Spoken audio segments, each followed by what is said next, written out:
오늘 본문 말씀은 지난주 말씀에 이어서 진행되는 그런 말씀인데요. 예수님이 세상의 빛이다, 생명의 빛이다라는 것은 이제 공간복음, 그다음에 바울 서신, 그다음에 사도행전의 기록에 비추어서 그것이 얼마나 중요한 말씀인지, 세상의 빛이라는 건 알고 있었지만 예수님이 세상의 빛이라는 것이 이제 처음 오늘 본문에 드러났는데, 예수님을 세상의 빛, 생명의 빛으로 누리는 자가 세상의 빛으로 살 수 있다. 예수님을 빛으로 누리지 못하면 세상에서 빛으로 살아갈 수 없는 그런 거죠. 근데 두 번째 놀라운 사실은, 예수님은 이 땅에 오시기 전에도 사람들의 빛이었고 오신 다음에도 사람들의 빛입니다. 하나님으로서 사람들의 빛이고, 또 육신을 입고 오신 다음에도 사람들에게 참빛을 비춰주는, 그러나 제가 상황에 따라 태양을 싫어하고 좋아하듯이 어둠 족속들은 빛을 싫어합니다. 그러나 빛 족속들은 광족이죠. 빛을 좋아하는 자는 또 빛을 좋아하는데, 악을 행하는 자는 빛을 싫어하고 어둠을 좋아하고, 선을 행하는 자는 빛을 좋아하고 또 빛의 열매를 맺어가는 것입니다. 근데 이것을 이제 지난주에는 성경 말씀의 각도에서 다른 책들에 비해서 가장 늦게 나온 그런 걸 비교해서 말씀했는데, 오늘은 그 초막절의 관점에서 초막절에 어떤 행사가 있었고 그것이 사람들에게 어떤 의미가 있었는지를 비추어서 예수님의 말씀을 이해하면 또 다시 새롭게 등장을 하게 되는데, 여러분, 이스라엘 백성에게 있어서 가장 중요한 그 절기 행사들이 많이 있습니다. 남자가 반드시 3번 올라가야 되는 그 유월절, 무교절을 비롯해서 그 다음에 77절, 그 다음에 오순절, 이게 같은 절기고요. 그 다음에 이제 절기 중에 가장 마지막 절기인 초막절인데, 이 3대 절기는 반드시 올라가서 하나님께 감사해야 되는 그런 절기인데, 이 절기 외에도 뭐 작은 미니 절기들도 많이 있는데, 모든 절기 중에 기쁨과 희열과 즐거움이 넘치는 절기는 초막절밖에 없습니다. 초막절에 하나님의 백성이 초막을 치고 성전 마당에서, 예루살렘 거리에서 기뻐하고 즐거워하는 모습을 보지 않은 사람은 인생의 기쁨을 모른다고 할 정도로, 그렇게 유대인들은 이 초막절 절기를 어마어마하게 귀중하게 생각하고, 스가랴서 14장에도 보면 초막절에 올라오지 않는 이방인들을 하나님께서 진노하실 것이라는 말씀까지 있을 정도입니다. 그런데 이 초막절 기간 중에 중요한 행사가 일어나는 장소가 어디냐면 바로 헌금함이 설치되어 있는 8장 20절에 언급된 여인의 뜰입니다. 그 여인의 뜰은 그렇게 규모가 크지 않습니다. 27m, 그러니까는 가로 세로 27m입니다. 우리 본당에 이게 지금 몇 미터 하나 되나? 이거보다 크죠, 당연히. 이게 27m가 안 되죠, 당연히. 이쪽도. 근데 그 안에 헌금함이 다 설치되어 있습니다. 헌금함이 몇 개 있었을 것 같아요? 무려 13개가 있었습니다. 13개가. 우리는 저희 2개밖에 없는 것 같은데, 아마 그 규모로 얘기하면 지금 헌금함 많이 갖다 놔야 될 것 같아요. 이 헌금함이 설치된 여인의 뜰, 어떻게 보면 이방인들의 뜰 다음에 있는 게 여인의 뜰이거든요. 이방인들은 거기를 접근할 수가 없어요. 헌금도 못했어요. 너희들은 하나님의 자식이 아니기 때문에 헌금할 자격이 없다, 헌금할 특권이 없다, 특권과 의무가 없다, 그렇게까지 나갔는데, 그 여인의 뜰에서 초막절의 중요한 행사들이 전개가 됩니다.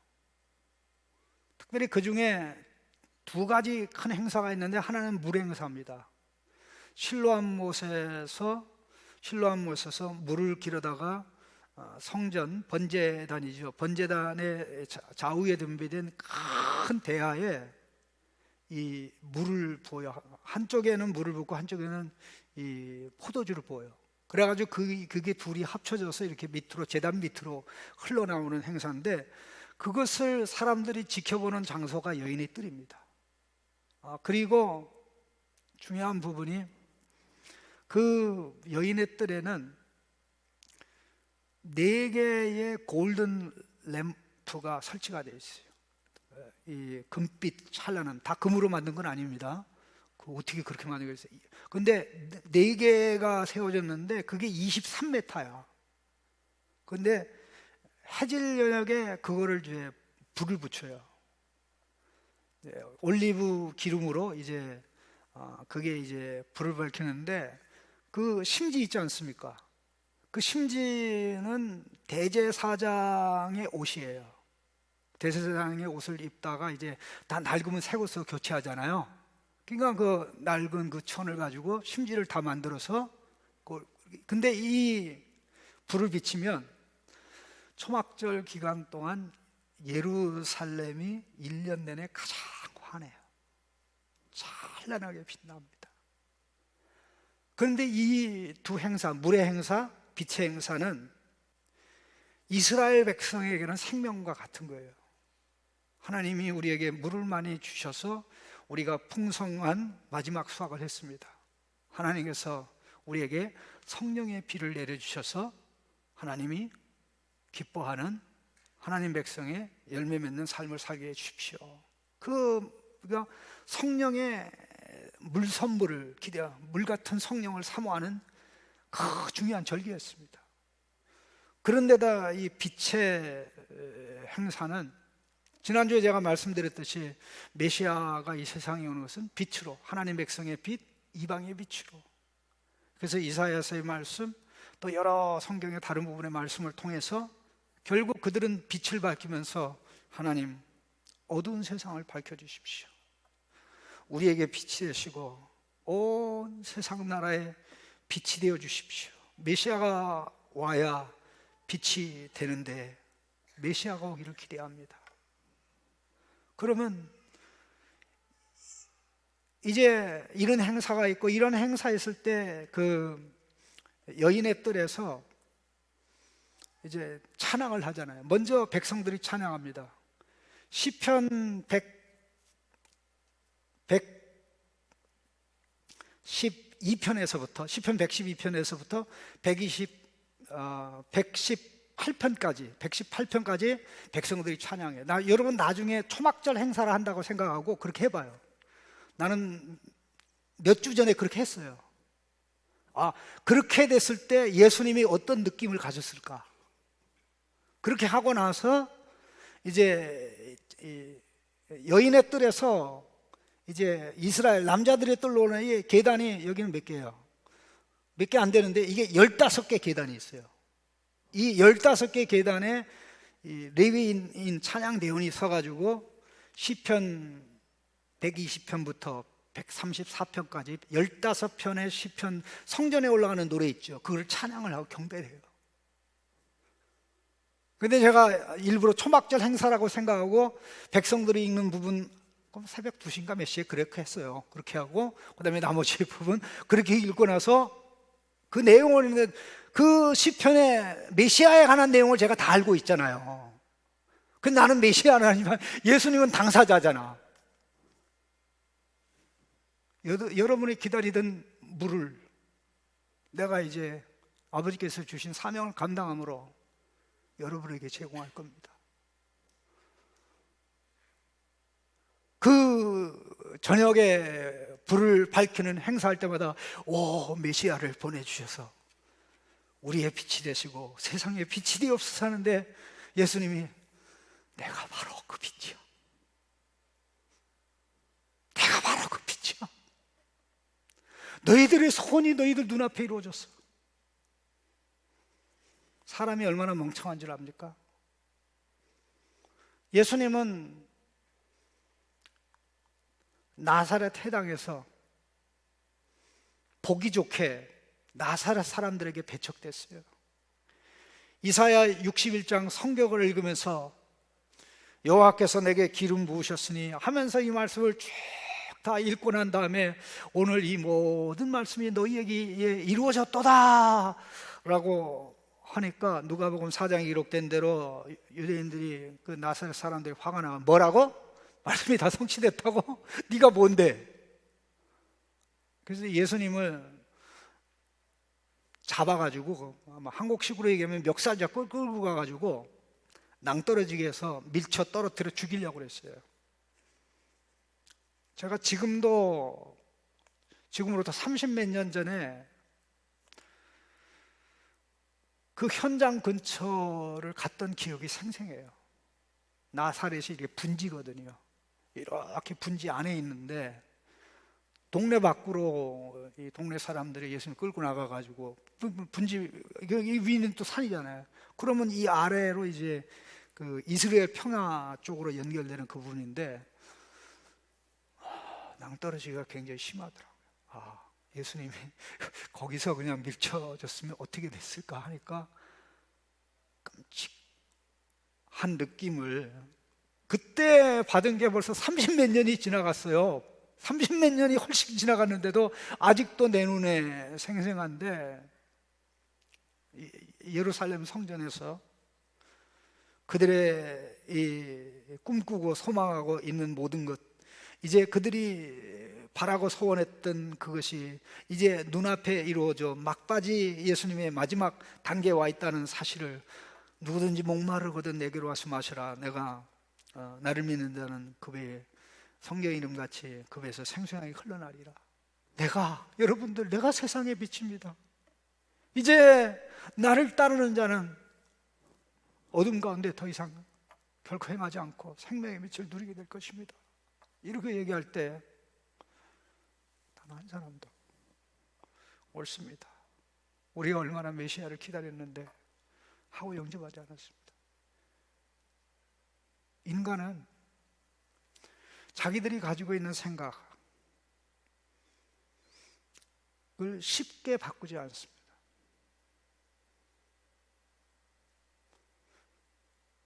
자기가 가진 사상에서 돌아가는 것이 아니라는 것이 확인된 다음에도 절대 포기하지 않습니다. 여러분 한번 가만히 생각해 보세요. 생명에 관한 말씀하셨죠. 생명, 물 얘기하셨죠. 빛 얘기하셨죠.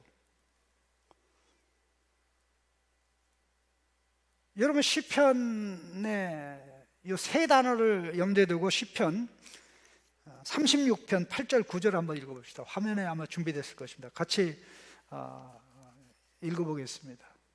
그들이 쓴 것으로 풍족할 것이라 주께서 주의 복락의 강물을 마시게 하리이다. 여기 복락의 강물들, 강들입니다. 강들, 강. 복락의, 이거는 에덴들의 강입니다. 에덴들의 강이에요. 에덴 동산의 강을 염두에 둔 표현이에요. 그 다음 내용이 뭐예요? 그 다음에 생명의 원천이 주께 있사오니 주의 빛 안에서 우리가 빛을 보리이다. 물 있죠? 생명 있죠? 빛 있죠. 인간의 생존을 위해서, 피조물의 생존을 위해서 절대적으로 필요한 겁니다. 바로 복락의 에덴의 강물을 마시는 곳이 어디입니까? 성전입니다. 성전에는 생명의 원천이신 우리 주님이 계십니다. 그 주님의 진리의 빛을 비춰서 그 빛을 받아서 우리가 생명의 활동을 하며 살아가게 됩니다. 오늘 아침에 가만히 생각해 봤어요.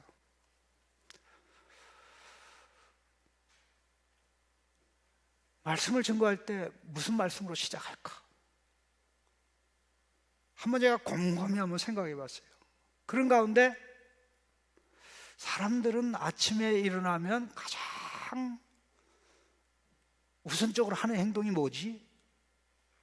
여러분 오늘 일어나가지고 한 행동 세 가지만 한번 얘기해 보세요. 눈 깨자마자 화장실 안 갔어요? 물 안 마셨어요? 불 안 켰어요? 요 세 가지 다 한 사람 손 들어봐. 아, 누가 다 켜졌구나. 여러분 보세요. 우리는 딱 깨어나면 사치스러운 행동을 하지 않습니다. 꼭 기억하세요. 우리는 사치스러운 행동하지 않아요. 꼭 생명에 필요한 행동만 해요. 화장실 가는 이유가 뭐예요? 배출해야 되잖아. 노폐물이 잠자는 사이에 쌓였어요. 독소가 많아요. 그래서 뽑아내고 독소가 좀 희석돼야 돼요. 그래서 물을 마셔야 돼요. 그래서 배출하고 또 물을 마십니다. 그런데 화장실 가기 위해서도 불을 켜야 돼요. 물을 마시기도 불을 켜야 돼요. 왜? 빛이 없으면 내가 어디 있는지 알 수가 없고, 빛이 없으면 내가 어디로 가야 되는지 알 수가 없죠. 어쩌다 한번 그런 줄 알았더니 맨날 그걸 하더라고. 야, 정말 사람 똑똑하다. 왜 사람들은 아침에 일어나자마자 사치스러운 행동을 하지 않고 생명 증진과 관련된 일을 할까? 생명을 사랑하니까, 생명이 귀중하니까. 바로 그렇게 하듯이 내가 날마다 삶의 본질적인 필요로 생명 예수님을 필요로 하는가? 빛 예수님을 필요로 하는가? 예수님이 공급하는 물을 마시고 사는가? 그 생각을 하면 뭔가 슬퍼져요. 뭔가 목사도 그렇게, 나 예수님 없으면 못 살아요. 예수님은 나의 빛, 예수님은 나의 생명, 예수님은 나의 길, 예수님은 나의 생명의 물. 그렇게 고백을 안 하는데, 빛이 있다 없다가 아니라, 물을 마셨다 안 마셨다가 아니라 항상 밸런스를 유지하고 항상 일정도의 그 농도가, 그 pH가 몸 안에, 세포 안에 유지가 돼야 생명 활동이 일어납니다. 예수님이 그렇게 얘기합니다. 너의 매일매일의 생존을 위해서 너에게 필요한 빛이, 내가 너희들에게 필요한 빛이야. 내가 너에게 필요한 물이야. 진리의 빛, 생명의 떡, 생명의 물. 그러니 예수님이 이 말씀을 했을 때는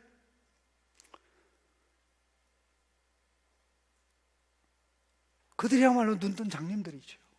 물행사를 했고, 빛이 밝혀질 때 할렐루야 아멘 하면서 하나님을 향한 우리의 소원이 이루어지기를 바랍니다. 하나님은 다 응답하셔서 예수님이 현장에 와 계시고, 그런데 그걸 거부하니 꿈이 다 이루어졌는데, 이루어졌다고 얘기하는데 뭐야 하고 거역했단 말입니다. 예수님이 세상의 빛이라고 얘기하니까 당신에 대해서 증언하니, 당신에 대해서 증언하는 것은 이건 참되지가 않습니다. 자기 순환 논리 모순에 빠집니다. 그런 식으로 얘기를 한 겁니다. 그럴 때 예수님이 지적한 세 가지 이유가 바로 13절부터 18절까지 나오는 내용입니다. 첫 번째, 그 중에 중요한 부분은 예수께서는 어디에서 와서 어디로 가는지 아시기 때문에 예수님의 자기 증언이 참되다는 것입니다. 어디에서 와서 어디로 가기 때문에. 그리고 두 번째는 예수님의 증언은 단독적인 증언이 아니라 아버지와 함께하는 증언이기 때문에, 즉 아버지의 판단과 증언에 근거한 판단이기 때문에 아버지가 참된 것처럼 예수님의 증언도 참되다는 겁니다. 그리고 세 번째 중요한 것은 그들이 율법 하는데 그들의 율법이 요구하는 증인의 정족수, 최소한 2명의 증인을 요구하는데 그 정족수를, 율법이 요구하는 정족수를 예수님의 증언이 충족시킨다는 것입니다. 그러면 간단하잖아요. 논리적으로 이론적으로 예수님의 주장에 빈틈이 하나도 없어요. 다 받아들여야 되잖아요. 그런데 받아들이지 않는 게 8장 마지막 부분의 내용입니다. 여러분 14절에 예수님이 하시는 말씀 들읍시다. 13절에 바리새인들의 반응이요. 내가 너를 위하여 증언하니 내 증언이 참되지 않다. 예수께서 대답하여 이르시되 내가 나를 위하여 증언하여도 내 증언이 참되니 나는 내가 어디서 오며 어디로 가는지를 알거니와 너희는 내가 어디서 오며 어디로 가는 것을 알지 못하느니라. 예수님은 자기를 잘 알아요. 근데 예수님이 아는 알므로 사람들이 예수님을 압니까? 예수님을 모릅니까? 무슨 모르죠. 그런데 그들은 예수님을 안다고 그랬죠. 참 세상에 우리를 슬프게 하는 게 우리보다도 우리를 더 많이 안다고 하는 미친 사람들이 많아요. 나보다도 나를 더 잘 안다는 사람들이 나를 공격할 때 얼마나 힘듭니까? 예수님보다도 예수님을 더 아는 사람다 한다는 지도자들이 예수님을 공격하니까 예수님으로서는 참 감당하기 힘든 그런 일 아닙니까? 내 증언이 옳은 것은 내가 어디에서 와서 어디로 가는지 알지만 너희들은 내가 어디에서 와서 어디로 가는지를 알지 못한다라고 예수님 말씀한 건데, 이 부분이 굉장히 중요한 부분입니다. 예수님은 당신의 출처와 당신의 신분과 사명을 아신다는 거죠. 당신이 어디에서 와서 어디로 가는지, 어디에서 와서 이게 알파에 해당되는 겁니다. 어디로 가는지 오메가에 해당되죠. 예수님은 어디에서 와서 어디로 가는지 아십니다. 그럼 인간은 알고 있을까요? 여러분, 자기가 하는 일, 자기가 누군지도 모르고 자기가 그 일을 하는데 왜 하는지도 모르는 사람을 지도자로 삼으면 어떻게 됩니까? 네? 엉망진창이죠. 국가관도 잘못되고 국민을 어떻게 이끌어가야 되는지 모르는 사람이 국가 지도자가 되고, 그런 자들이 정당 지도자가 되어 나라를 이끌어가면 백성들은 이리 끌리고 저리 끌리게 되겠죠.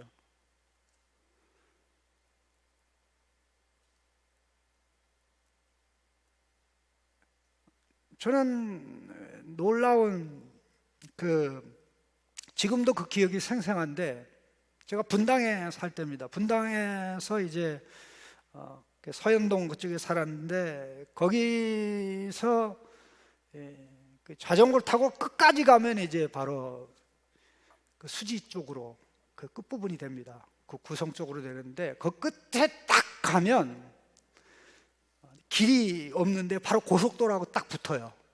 경부고속도로하고. 그러면 경부고속도로하고 붙어서 거기서 달려가는 차들을 유심히 봐요. 뭐 매연 좋아하지 않습니다. 앞으로 내가 어떤 차를 살까 그런 생각, 관심도 없습니다. 혼자 보기도 하고, 어떤 데 우리 딸내미를 데리고 가면 같이 보기도 합니다.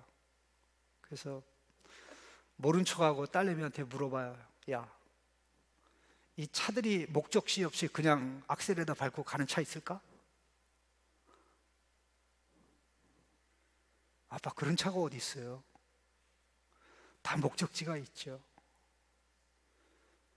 또 가는 이유를 모르고 가는 차가 있을까? 다 이유가 있으니까 목적지로 가는 거죠. 물건을 배달하든가, 물건을 팔려고 그러든가, 사람을 만나려고 하든가, 거기 가서 일을 하든가, 목적이 있으니까 그 길로 가죠. 그래, 똑똑하구나. 사람들은 이렇게 단기 목적에 대해서는 의식이 분명하다. 어디서 와서 어디로 가야 되는지는 알고 있어.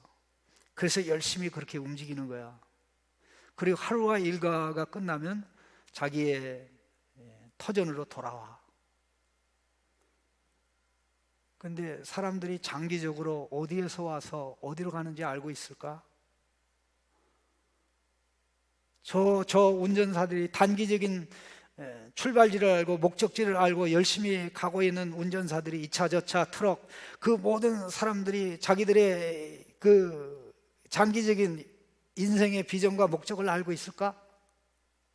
어디에서 와서 지금 어디에 있으며 어디로 가고 있는지.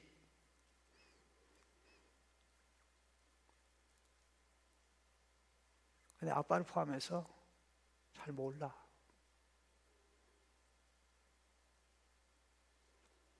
그래서 우리는 예수님이 필요한 거야.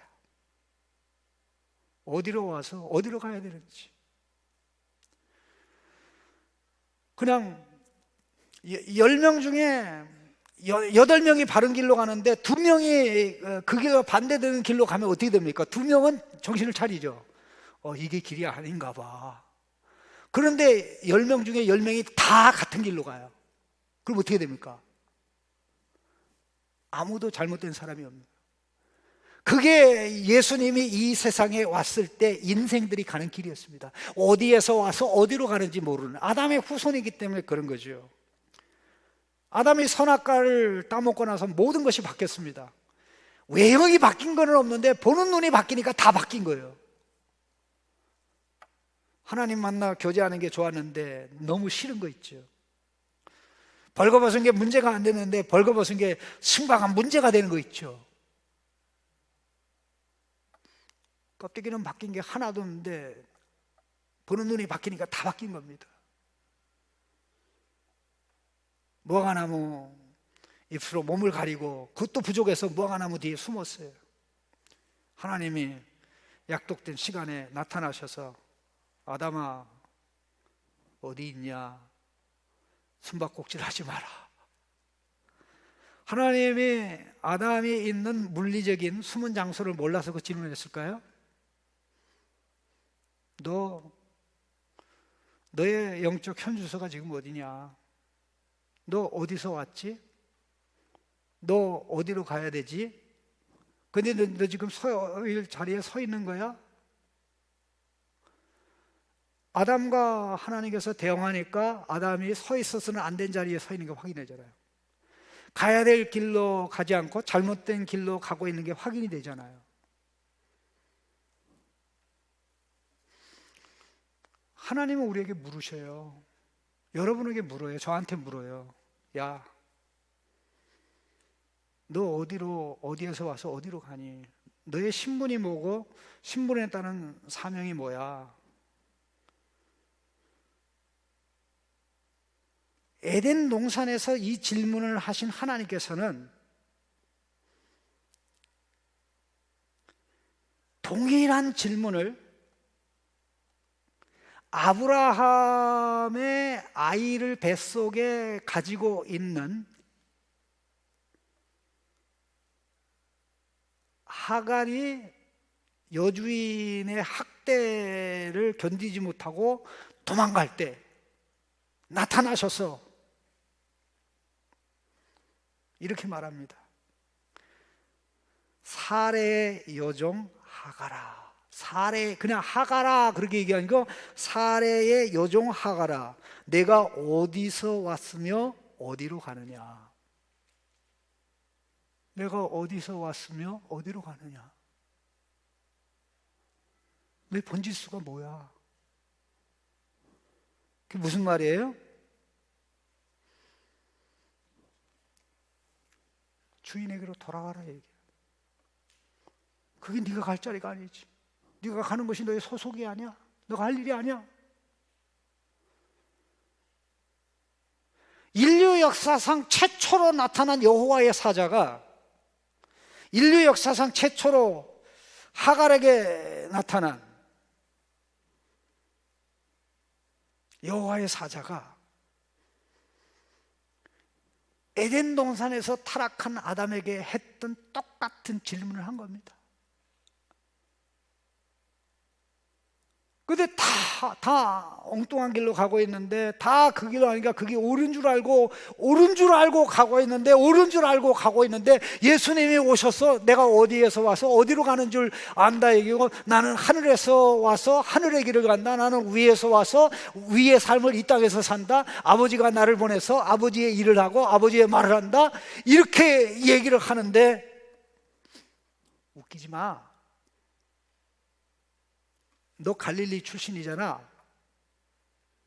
너 갈릴리 사람이야. 너 갈릴리 사람인 걸 우리가 다 아는데 너는 갈릴리 사람이기 때문에 다윗 자손이 아니야. 갈릴리 사람에게 다윗 자손이 아니야. 다윗 자손이 아니기 때문에 메시아가 아니야. 그리스도가 아니야. 너 뻔히 우리가 누군지 누가 누군지 아는데 예수님이 그 말씀한 겁니다. 나는 알지만 여러분은 모릅니다. 예수님을 만나야 비로소 내 인생의 좌표가, 인생들의 인생 좌표가 잘못 설정되었구나. 예수님은 이 땅에 오시기 전에도 피조물의 알파와 오메가십니다. 피조물의 우뜸인 우리 인간의 알파와 오메가예요. 예수님에게서 출발해서 말씀 하나님에게서 출발해서 말씀 하나님으로 가고 말씀 하나님이 정한 목적지에 도달해야 될 자죠. 여러분 믿으십니까? 이걸 믿어야 돼. 그래야 인생이 바뀌어. 예? 인간이 아는 모든 피조물도 마찬가지입니다. 성경의 가르치며 어마어마합니다. 제가 기분 좋게 좌절하는 것 중에 하나가 뭐냐면, 기분 좋게 내가 성경을 다 아는 줄 아는데 그게 아니더라는 거예요. 계속 보니까 계속 알아야 될 게 그냥 끊임없이 나오는데 내가 이렇게 무식한 줄을, 이렇게 무식하구나, 이렇게 무식하구나.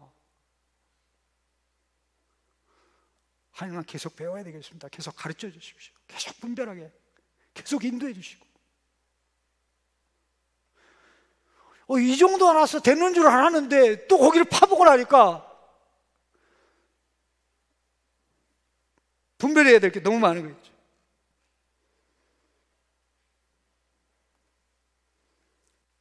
이것은 보시죠. 내가 세상의 빛이야. 나를 따르는 자는 어둠 속에서 행하지 않을 것이야. 예수님을 따르지 않는 자는 어둠 속에서 행하니까 어떻게 됩니까? 어디로 가는지, 무엇을 하는지, 왜 가는지, 무엇이 나를 걸려 넘어지게 하는지, 쓰러지게 하는지 알 수가 없죠. 그 안에 생명이 있었으니 사람들이 빛이라. 모든 사람을 비치는 참빛이 세상에 있었는데 그는 세상에 오실 분이었다. 그가 세상에 계셨으며 자기 땅에 오며 자기 백성이 영접하지 아니하였으나 빛을 거부하여 사막의 어둠 속에 사로잡혀 있는 사람들, 예수님을 안다고 하지만 예수님을 잘못 아는 것을 바로 안다고 생각하니까 어떻게 됩니까? 예수님의 말씀이 들어오질 않은 것입니다. 이게 첫 번째, 여러분은 내가 어디서 와서 어디로 가는지 모르지만 나는 내가 어디서 와서 어디로 가는지 압니다. 그렇기 때문에 내 증언이 나에 대해서 증언하는 것이라도 바른 증언입니다. 예수님은 12살 때 자기의 신분과 사명을 하셨습니다. 12살 때 자기가 누구며 무엇을 해야 하는지 아셨다는 거예요. 우리는 대학을 졸업해도 몰라요. 내가 누군지, 뭘 해야 되는지 몰라요. 여러분 무슨 직장을 가져야 되며 뭐 그런 거는 본질적 고민의 대상이 아니에요. 그거 가지고 고민하지 마세요. 그게 우리의 생명이 아니야. 내가 하나님의 자녀며 하나님의 자녀로 살아야 된 좌표를 정립하는 게 더 중요해요. 이리 가든 저리 가든 어떤 방향으로 가든지 갈 수 있는 체력과 실력을 키우면 동으로 간들 문제가 되며 서로 간들 문제가 되며 위로 올라간들 문제가 됩니까? 아멘? 네? 기죽어야 될 이유가 없는 것에서 기죽지 말고 쪼그라들지 말고 힘내라, 그런 말입니다. 이제 12살 때 다 하셨어요. 그리고 18년을 지내셨어요. 왜 성령을 부어주셨는지, 그가 왜 세례를 받았는지, 하나님께서 왜 그를 이 세상에 오게 하셨는지 다 알고 계시죠. 말이나 행동이나 어느 부분에 있어서 흐트러짐이 없었어요.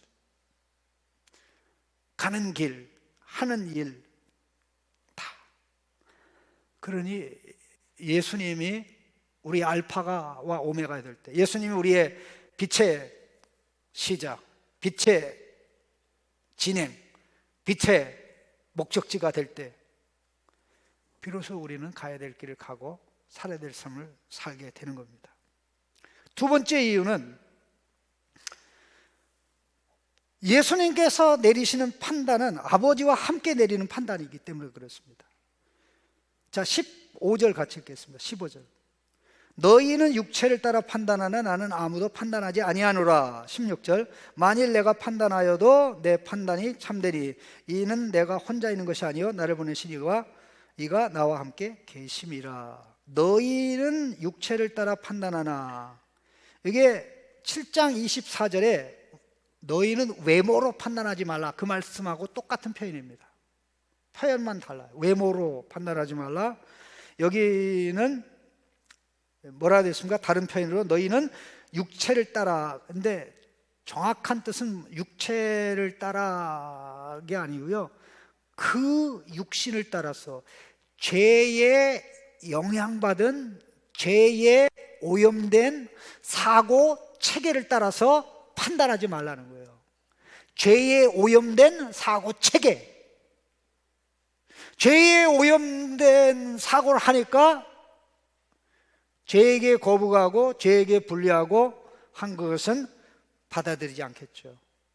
어둠의 사고 체계. 그 대표적인 사고를 가지고 있는 게 바로 바리새인들이죠. 예수님을 하나만 보죠. 갈릴리 사람이니까 베들레헴 사람이 아니야. 베들레헴 사람이 아니니까 다윗 자손이 아니야. 다윗 자손이 아니니까 그리스도가 아니야. 그러니까 우리의 구원자 아니야. 하나만 알고 예수님이 사람이니까 사람이지 하나님은 아니야. 잘못된 사고 체계를 가지고 판단하니까 예수님 볼 수가 없죠. 그때 예수님께서 하신 말씀이 뭡니까? 나는 그런 판단하지 않는다. 예수님은 어떤 판단도 하지 않는다라는 뜻 아닙니다. 여러분 읽을 때 문맥을 따라 읽어야 돼요. 문맥을 따라 읽는 게 굉장히 중요해요. 여러분 인공 AI 있죠. 제가 AI에 깜짝 놀라는 게 얘네들이 컨텍스트를 이해하는 능력이 인간보다 탁월해요. 그러니까 그 LLM 있잖아요. Large Language Model. 이거를 통해서 훈련이 돼 있어가지고 여러분들이 알듯이 이 AI들은 어떤 AI인지 세계에 있는 모든 책을 다 읽었다고 보면 돼요. 여러분 놀라지 않습니까? 다 읽었다고 보면 돼요. 엉뚱한 책을 해서 엉뚱한 말을 하지 마. 근데 이게 컨텍스트를 완벽하게 이해해요. 컨텍스트를 완벽하게 이해하니까 문장을 이해하고 만들어내는 실력이 탁월한 거예요. 제가 그게 그 알고리즘이 어떻게 진행되는가 내가 그 모델이 돌아가는 걸 한번 봤어요. 근데 이게 시스템이 하나하나 돌아가면서 이게 맞춰가는데, 도표에 맞춰가는데 내가 그걸 보고는 어느 나라의 말을 전문적으로 잘하는 사람처럼 그 컨텍스트에서는 어떤 단어가 쓰여지고 그 컨텍스트에서는 어떤 단어가 들어가야 되고 그 컨텍스트에서는 문장이 어떻게 표현되는지를 너무나 기가 막히게 잘하는 거예요. 여러분, 내가 AI를 칭찬하려고 하는 게 아니라 성경이 정확하게 해석이 되려면 컨텍스트를 무시하면 쑥맥이 돼요. 쑥맥이 되면 지 멋대로 성경을 해석하게 되는 겁니다. 사단이 우리가 성경을 컨텍스트에서 빼서 제멋대로 이해하도록 만드는데 거기에 속아 넘어가면 그 거짓을 진리로 붙잡고 살아갈 수밖에 없습니다. 그렇습니까? 나는 너희들이 판단하는 그러한 그 육신을 따라서 판단하지 않는다. 그 잘못된 판단은 판단하지 않으니까 내가 판단하여도 내 판단이 참되다. 나 혼자만 하는 게 아니라 내 안에 계신 아버지께서 하시는데, 아버지의 말을 예수님이 하고 아버지의 일을 예수님이 하니까 예수님이 하는 모든 것은 하나님의 말씀으로, 아버지의 말씀으로 아들이 말하고 아버지의 일을 아들이 하니까 모든 것의 파운데이션이 아버지니까 아버지의 판단에 근거해서 아들이 판단하니까 판단이 어떻다는 거예요? 옳다는 거죠. 참되다는 거죠. 아버지께서 참된 것처럼. 아마 예수님만큼 아버지의 신뢰를 받은 분도 없을 거예요. 여러분, 자식의 기쁨과 즐거움이라는 건 뭐냐면 부모가 자식을 신뢰할 때죠. 나는 네가 어떻게 판단하고 어떤 결정을 하고 네가 어떤 배우자를 정해더라도 나는 토시 하나 달지 않고 반대하지 않고 그냥 네가 결정한 거라면 내가 결정한 것이나 마찬가지라고 나는 따를 거다. 그런 부모가 있다면, 그런 부모의 신뢰를 받는 자식이라면 그건 정말 성공적인 자식이죠. 그런데 예수님은 그것을 넘어서 그런 신뢰를 받을 수 있을 뿐만 아니라 그것을 넘어서 예수님의 의식 속에는 이게 아버지의 판단이고 이게 아버지의 생각, 이게 너무나 뚜렷하고 명확하니까 이게 나와 아버지는 하나니라, 아버지와 아들이 하나니라. 아들이 아버지에게 맞춰요, 아버지가 아들에게 맞춰요. 상황에 따라 달라요. 언제나 아들이 아버지에게 맞춰요. 그게 요한복음의 모든 내용입니다. 세 번째가 뭡니까? 너희들 율법 얘기하는데 나도 율법이라고 얘기하자. 17절 같이 읽겠습니다. 시작. 너희 율법에도 두 사람의 증언이 참되다 기록되었으니 내가 나를 위하여 증언하는 자가 되고 나를 보내신 아버지도 나를 위하여 증언하시느니라. 너희 율법 하잖아. 율법을 걸쳐서 예수님이 우리의 율법이라고 얘기하지 않고 your law. 이 정도 표현도 약해요. 율법, 너희 것들, 너희의 소유, 너희들 율법을 자랑하잖아. 너희들 율법에 목숨을 걸잖아. 너희의 율법에 두 사람의 증언이면 모든 게 확정된다고 그랬어요.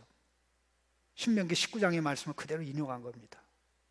예수님이 너희들 나보고 율법 어긴다고 그랬잖아. 안식일 안 지킨다고 그랬잖아. 너희들의 율법에 요구하는 대로 내가 나에 대해서 증언하고 아버지가 나에 대해서 증언해. 그러니까 요구되는 증인 두 명의 요구 조건이 충족이 됐잖아요. 그러면 이 논쟁에서, 이 주장에서 누구의 주장이 먹히는 거예요? 예수님의 주장이 먹힌다. 그러니까 그 사람들이 예수님에게 무릎 꿇었다? 절대 그렇지 않아요. 인간은 논리로 설득이 안 됩니다. 복음을 논리로 설득한다고 예수 믿겠네요? 천만의 말씀. 예수님이 그렇게 해서 설득하고 그렇게 해서 다 예수 믿었다면 예수님이 십자가를 지셔야 될, 십자가의 길을 가셔야 될 이유가 하나도 없죠. 논리적으로 이론적으로 이긴다고 사람이 구원받는 것 아닙니다.